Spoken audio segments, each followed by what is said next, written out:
Que pensez-vous de l'interdiction de Tadi d'animer son émission sur France 2? Si ça s'avérait, ce serait grave. Ce serait grave parce que c'est une émission où il avait le courage d'inviter tout le monde et de tous bords. Euh, Patrick Cohen qui disait qu'il ne voulait pas inviter, que ce soit moi-même. Il avait cité dans l'ordre ensuite Dieudonné, Soral et Marc-Édouard Nab. Et c'est quelqu'un qui a un prime time à France, bon, France Inter aujourd'hui, à sa tête, comme dans le passé ou comme dans le présent, n'a pas quelqu'un qui a brillé par sa défense de l'égalité quant à l'expression des droits.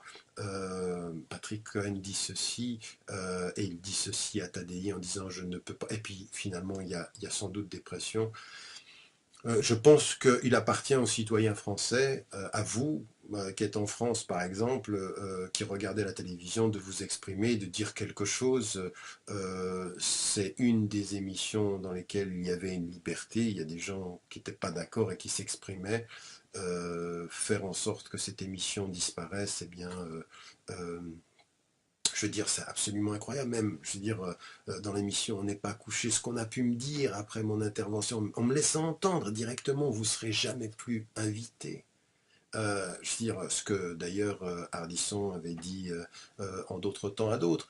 Je veux dire, aujourd'hui, on s'aperçoit que la liberté médiatique, comme la liberté judiciaire, et l'espace d'autonomie judiciaire sont mis à mal par des impositions politiques, des décisions politiques qui sont aujourd'hui pas admissibles. Et donc, encore une fois, ce sont des choses dont il faut faire la critique, mais encore pas émotivement. Il faut s'organiser, il faut en l'occurrence se faire entendre une voix. Encore une fois, parce que ce qui est en train de se passer, c'est une France qui trahit ses valeurs. C'est une France qui ne se ressemble plus. Enfin, elle a toujours eu.